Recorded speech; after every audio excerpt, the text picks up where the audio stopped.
नमस्कार, मैं रवीश कुमार। संविधान बदलने की बात अब तक चलती फिरती आशंकाओं की तरह देखी जाती थी, अफवाहें मानकर खारिज कर दी जाती थीं।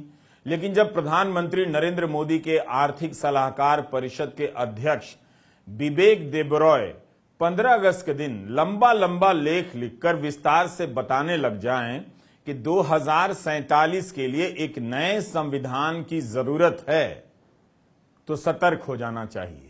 बिबेक देबरॉय ने अपने लेख में उन आशंकाओं और अफवाहों को सही साबित कर दिया है कि कहीं से ये सोच निकल कर तो आ रही है।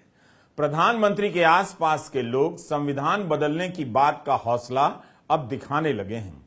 यही अपने आप में औपचारिक संकेत है कि कुछ हो रहा है।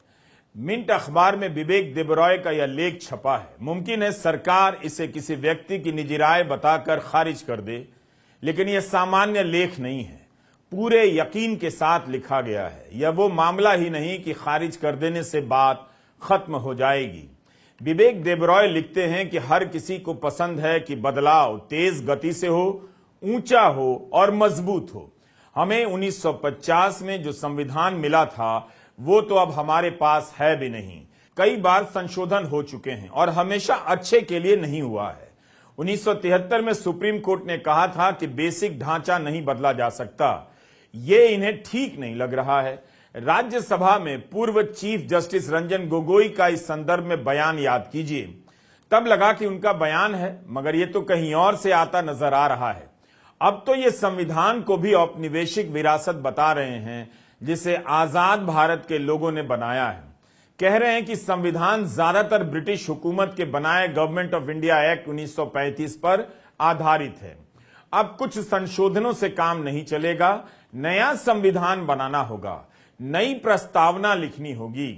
यह सवाल पूछना होगा कि धर्मनिरपेक्ष, लोकतांत्रिक, न्याय, स्वतंत्रता और समानता का अब क्या मतलब है। तो क्या अब लोकतंत्र और समानता का मतलब बदल गया है दुनिया में? और बिबेक देबरॉय की राजनीतिक दुनिया में ऐसा क्या हो गया है कि समानता और लोकतंत्र को उन्हें नए सिरे से समझने की जरूरत महसूस हो रही है? ऐसा क्या हो गया है कि वे नागरिकता की नई परिभाषा चाहते हैं? उनके दिमाग में क्या है ये नहीं बताते। ऐसा उन्होंने पिछले साल एक लेख में कहा था, जिसके बारे में हम आगे बताएंगे। कहीं वो परिभाषा उस नागरिकता कानून की तरह संकुचित तो नहीं होगी जिसे पास करने के बाद आज भी लागू नहीं किया जा सका है। उस समय भी नागरिकता को लेकर खूब बहस हुई थी, मगर यही सरकार कानून लागू नहीं कर सकी, नियम लागू नहीं कर सकी। तो अब बिबेक देबरॉय को नागरिकता को लेकर क्या नया समझना है, यह सवाल पूछने की जरूरत ही क्यों पड़ रही है? क्या लोकतंत्र का मतलब इन्हें नहीं पता या कोई नया मतलब लाना चाहते हैं? बिबेक देबरॉय का यह लेख खतरनाक इरादों से भरा लगता है। 2024 के आते आते मोदी सरकार की वापसी का दावा और संविधान बदलने का हौसला, आप इन दोनों बातों को ध्यान से देखिए, मिलाकर देखिए। आजाद भारत के लोगों द्वारा बनाया गया संविधान अब औपनिवेशिक विरासत कहा जा रहा है। देखते देखते वो बात अब मेज पर लाकर सामने रख दी गई है, जिसके बारे में अभी तक पीछे के दरवाजे से चर्चा हुआ करती थी। संविधान बदलने की बात को इससे बड़ी औपचारिक मुहर क्या हो सकती है कि प्रधानमंत्री के आर्थिक सलाहकार परिषद के मुखिया इस पर लिख रहे हैं, पुरजोर वकालत कर रहे हैं और मिंट अखबार छाप रहा है। कांग्रेस नेता जयराम रमेश ने कहा है कि संविधान बदलना आरएसएस का हमेशा से एजेंडा रहा है, भारत को सतर्क हो जाना चाहिए। यह उस संविधान सभा में चली बहसों का संकलन है जिसे बिबेक देबरॉय औपनिवेशिक विरासत कहते हैं। आप खुद देखिए कि छोटी छपाई के बाद भी इसके 8 मोटे मोटे खंड हैं। इन 8 खंडों के हजारों पन्ने हैं। संविधान सभा का गठन या उसके भीतर की बहस छिप छिपाकर नहीं की गई थी। 9 दिसंबर 1946 से लेकर 24 जनवरी 1950 तक हुई। राजेंद्र प्रसाद संविधान सभा के अध्यक्ष थे और doctor BR Ambedkar drafting committee के अध्यक्ष। इसके अन्य अध्यक्षों में नेहरू, पटेल, अल्लादी कृष्ण स्वामी अय्यर, बी पट्टाभी सीतारामैया, के एम मुंशी, जीवी मावलंकर, जेबी कृपलानी, एच.सी. मुखर्जी, गोपीनाथ बारदोलोई और ए.बी. ठक्कर शामिल थे।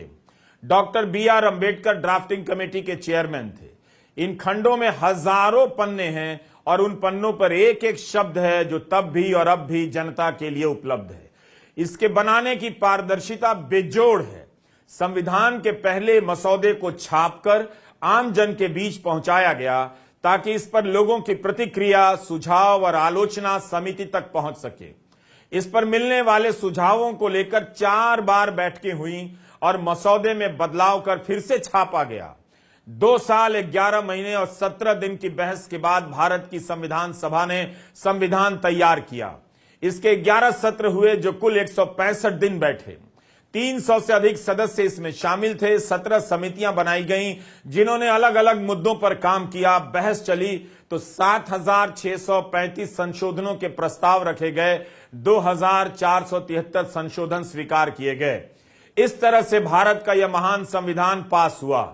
इतने लोकतांत्रिक तरीके से एक एक बात पर विचार विमर्श के बाद संविधान बनाया गया और अब नरेंद्र मोदी के आर्थिक सलाहकार परिषद के चेयरमैन को यह समझना है कि लोकतंत्र, समानता, नागरिकता का मतलब क्या है और यह संविधान औपनिवेशिक विरासत नजर आ रहा है। जनाब ये समझा रहे हैं कि 105 संशोधन हो जाने से संविधान मूल रूप में नहीं रहा। क्या वे मानते हैं कि भारत की जनता ने अब हमेशा हमेशा के लिए सोचना समझना बंद कर दिया है? आप यह भी देखिए कि संसद की नई इमारत का उद्घाटन हो रहा था तो पुरानी इमारत को गुलामी का प्रतीक कहा जाने लगा। विपक्ष ने अपने गठबंधन का नाम इंडिया रख लिया तो इंडिया को गुलामी का प्रतीक बताने लग गए। भारतीय दंड संहिता बदलने के समय गुलामी का प्रतीक कहा जा रहा है और अब संविधान को ही कहा जा रहा है कि यह गुलामी की विरासत है। जिस संविधान का एक एक पन्ना, एक एक शब्द आजादी का प्रतीक है, उसे ये गुलामी की विरासत बता रहे हैं। आजादी का इतिहास बदलने की बात करते करते आजादी से जुड़ी हर चीज पर किस तरह से हमला हो रहा है आप देखिए।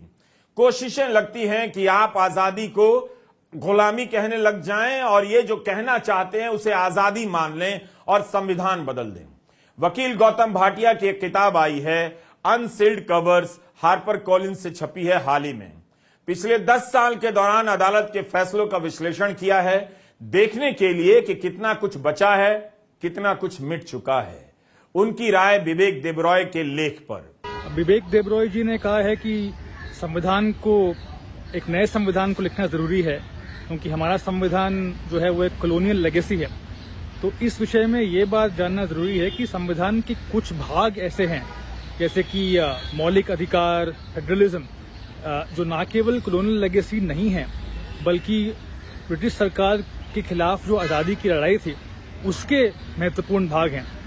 और पिछले 10 साल में संविधान के जो ये भाग हैं उन्हें मिटाया जा रहा है। जैसे यूएपीए में लोगों को बेल नहीं मिलती, वो कई साल जेल में रहते हैं ट्रायल के बगैर। ये इस मामले पे बात करना जरूरी है। और ये बात भी है कि संविधान के जो भाग हैं जो है कॉलोनियल लेगेसी, जैसे कि डिटेंशन, गवर्नर का रूल, इन भागों को काफी और मजबूत बनाया जा रहा है। तो ये बात जानना फिर जरूरी है। संविधान बदलने की पुरजोर वकालत प्रधानमंत्री के करीबी व्यक्ति ने की है। क्या प्रधानमंत्री इस व्यक्ति को बर्खास्त करेंगे? उनकी व्यवस्था का एक आदमी अखबार में लिख रहा है कि 2047 के लिए नया संविधान चाहिए। वो भी 15 अगस्त के दिन छप रहा है कि संविधान बदलने का वक्त आ गया है।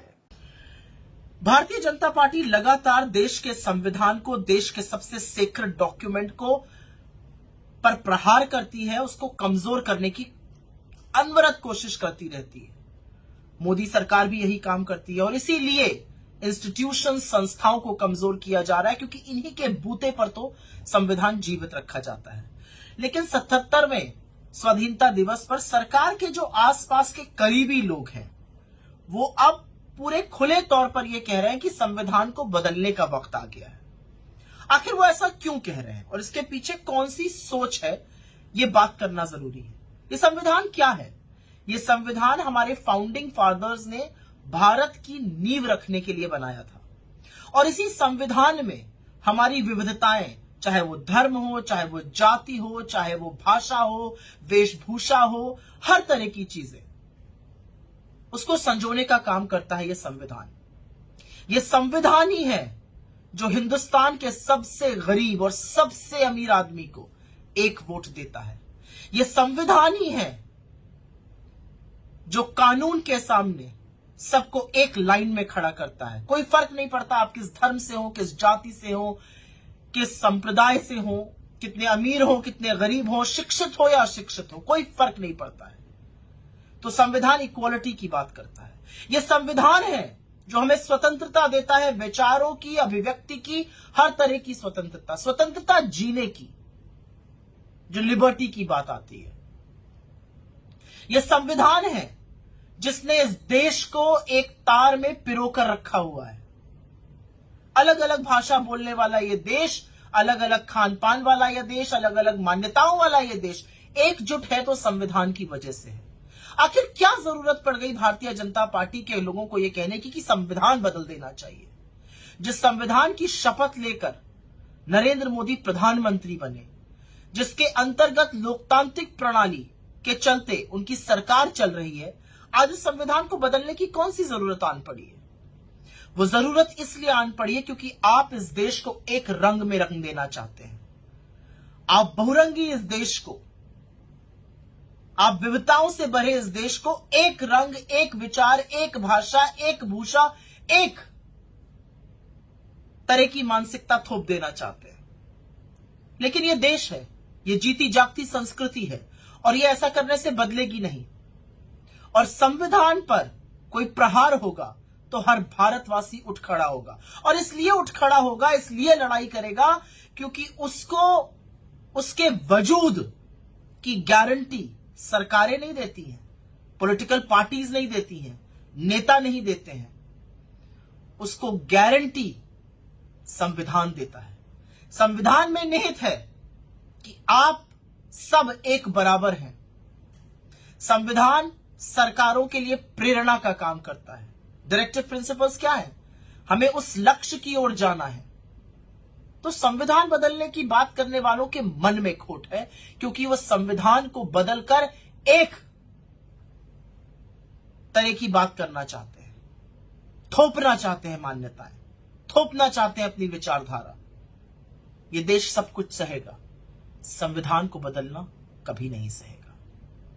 केंद्र सरकार ने लोकसभा में 3 विधेयक पेश किए हैं और आईपीसी, सीआरपीसी, एविडेंस एक्ट में संशोधन का प्रस्ताव रखा है, बदलने का प्रस्ताव रखा है। भारतीय दंड संहिता के प्रावधान देश की तमाम अदालतों में परीक्षणों से गुजरते रहे हैं। अब ये घिसकर, रचकर, रमकर भारतीय हो चुके हैं। सीआरपीसी तो 1973 की है, वो कब से औपनिवेशिक हो गई। विवेक देबरॉय इससे उत्साहित हो गए हैं, इसका भी हवाला लेकर नए संविधान की बात करने लग गए हैं। मौजूदा संविधान को औपनिवेशिक विरासत बता रहे हैं। भारत के संविधान में कई देशों के विधान, संविधान का प्रभाव है, लिया भी गया है, लेकिन क्या इसी से वो औपनिवेशिक विरासत कहा जाएगा और इस आधार पर उसके बदलने की बात कही जाएगी? संविधान में संशोधन उसे समय के अनुकूल बनाने के लिए किए जाते हैं, किए जाते रहेंगे, मगर विवेक देबरॉय के अनुसार इतने संशोधन हो गए हैं कि अब इसे बदलने का ही वक्त आ गया है। इरादा क्या है? क्या वही इरादा है जो कपिल सिब्बल इन संशोधनों के पीछे देख रहे थे और पूछ रहे थे? कि जो ये बात करते हैं ना कि हम कॉलोनियल माइंडसेट, कॉलोनियल ईरा जो कानून है उनको खत्म करना चाहते हैं, तो मेरा मानना ये है, जब मैं आपको ये बातें बताऊंगा, कि इनकी सोच ये है कि कानून द्वारा इस देश में डिक्टेटरशिप लाई जाए, ऐसे कानून बनाए जाएं जिसमें जज के खिलाफ भी कार्रवाई हो सकती है, किसी अधिकारी के खिलाफ भी कार्रवाई हो सकती है, किसी बैंक के अधिकारी जिसको हम पब्लिक सर्वेंट कहते हैं उसके खिलाफ भी कार्रवाई हो सकती है, सीएजी और कोई भी अधिकारी जो सरकार में काम करता है उसके खिलाफ भी कार्रवाई हो सकती है। मैजिस्ट्रेट के खिलाफ भी हो सकती है, हाई कोर्ट जज के खिलाफ भी हो सकती है, सुप्रीम कोर्ट जज के खिलाफ भी हो सकती है। और मैं आज आग्रह करना चाहता हूं न्यायाधीशों को कि आप चौकन्ने रहिए। ऐसा कानून अगर पारित हो गया तो इस देश का भविष्य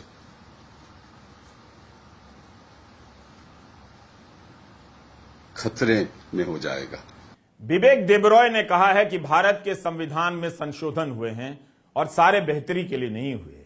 1973 में जोड़ दिया गया कि संसद बेसिक स्ट्रक्चर में बदलाव नहीं कर सकती, और वे लिखते हैं, जो मैं पढ़ रहा हूं हिंदी में, कि मेरे लिए संविधान आधार स्तंभ है, उसके बाद ही बाकी चीजें आती हैं। 1950 में जो हमें मिला था वो तो अब हमारे पास नहीं है, इसमें संशोधन हो चुके हैं, हमेशा बेहतरी के लिए नहीं हुए हैं। 1973 से हमें बताया जा रहा है कि हमारे लोकतंत्र की इच्छा चाहे कुछ भी हो, संसद के जरिए बेसिक ढांचा नहीं बदला जा सकता है।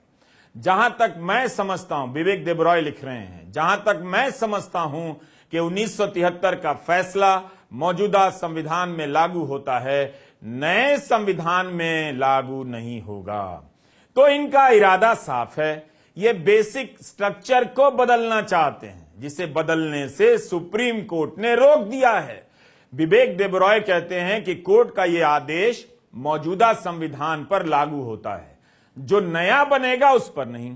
तभी मैंने कहा कि यह अनायास लेख नहीं है, ऐसा नहीं कि किसी और ने चाहा और लिख दिया, काफी सोच समझकर लिखा गया है।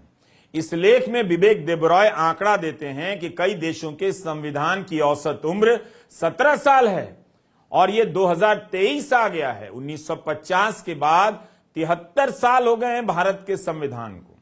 प्रधानमंत्री के आर्थिक सलाहकार परिषद के अध्यक्ष भारत के इस संविधान को लेकर कितने बेसब्र और बेचैन हैं, संविधान बदलना चाहते हैं, कह रहे हैं कि 1935 के गवर्नमेंट ऑफ इंडिया एक्ट पर आधारित है और यह औपनिवेशिक विरासत है।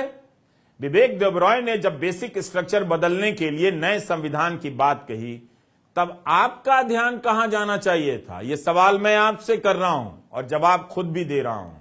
8 अगस्त को राज्यसभा में पूर्व चीफ जस्टिस रंजन गोगोई ने कहा कि संविधान के बेसिक ढांचे को लेकर बहस हो सकती है, विवाद हो सकता है। 16 मार्च 2020 को राज्यसभा में ये सांसद के रूप में मनोनीत हुए।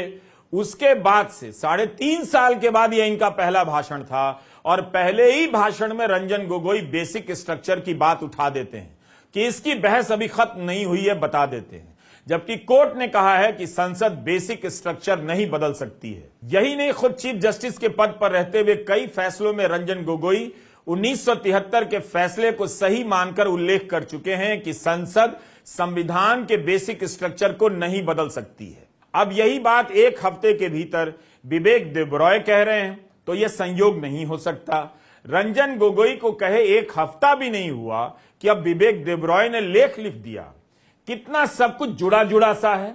यह सब अनायास या रैंडम नहीं है, बल्कि मैं यही कह रहा हूं कि यह सोच भीतर भीतर पकने के बाद अब लिखित रूप में बाहर आने लगी है। ये सारे विचार हवा से नहीं आए हैं। यह दिवंगत अरुण जेटली का ब्लॉग पोस्ट है, 18 अक्टूबर 2015 का लेख। उस समय सुप्रीम कोर्ट ने नेशनल जुडिशियल अपॉइंटमेंट कमीशन को रद्द कर दिया था, यह कहते हुए कि यह बेसिक स्ट्रक्चर के विरुद्ध है। तब जेटली लिखते हैं कि लोकतंत्र में जो चुने नहीं गए हैं उनकी तानाशाही नहीं चलेगी। यह सुप्रीम कोर्ट के फैसले के बाद उन्होंने कहा है कि लोकतंत्र में जो चुने नहीं गए हैं उनकी तानाशाही नहीं चलेगी। आपने देखा कि 2015 से यह विचार किस तरह से चला आ रहा है। लोकतंत्र में निर्वाचन, चुनाव बहुत महत्वपूर्ण है, पवित्र है, मगर वही हर बात में सर्वोपरि नहीं है। यह बात हमारे संविधान निर्माता जानते थे, तभी अलग अलग संस्थाओं और उनकी जवाबदेही की कल्पना कर रहे थे। हर बात में बहुमत की बात करने वाले वही लोग होते हैं जो किसी सवाल का जवाब नहीं देना चाहते, अपने मन के फैसले को जनता का फैसला बताकर जनता पर ही थोप देना चाहते हैं।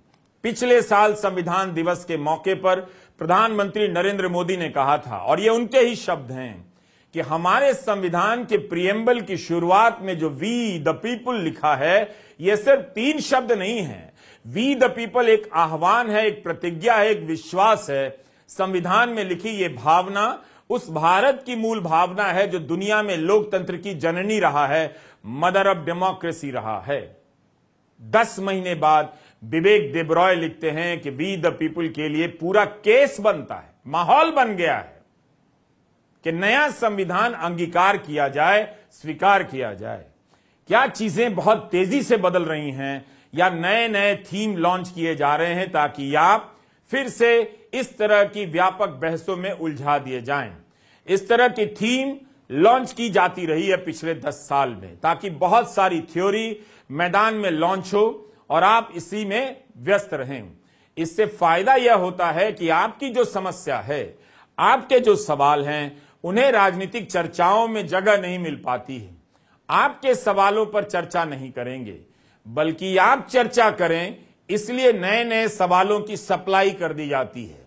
विवेक देबरॉय ने इसी तरह का एक लेख 11 जून 2022 को लिखा जो न्यू इंडियन एक्सप्रेस में छपा। इस लेख में जनाब सुझाव दे रहे हैं कि राज्यों का फिर से पुनर्गठन होना चाहिए। उनके इस लेख को फिर से पढ़िए। इसमें वे सवाल उठाते हैं कि राज्यसभा की अब जरूरत ही क्या है। आगे बढ़ने से पहले एक पुरानी खबर फिर से दिखा देता हूं। हड्डियों को सिहरने की जरूरत नहीं पड़ेगी, आपका समय बचा देता हूं।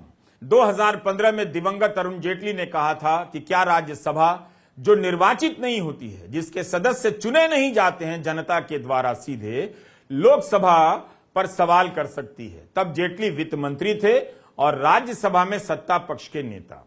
मगर यहां तो विवेक देबरॉय सीधा सवाल कर रहे हैं कि क्या राज्यसभा की जरूरत है।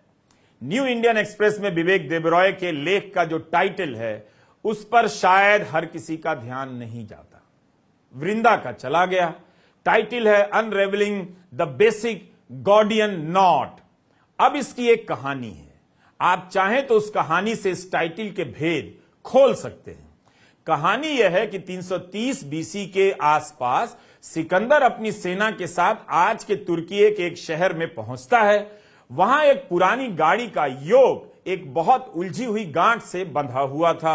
योक का मतलब हमारे गांव में पालो कहते हैं। अलग अलग भाषाओं में इसे अलग अलग तरीके से बोला जाता है।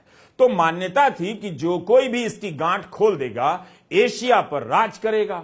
सिकंदर को पता चलता है तो पहले कोशिश करता है खोलने की, फिर तलवार से उसे काट डालता है।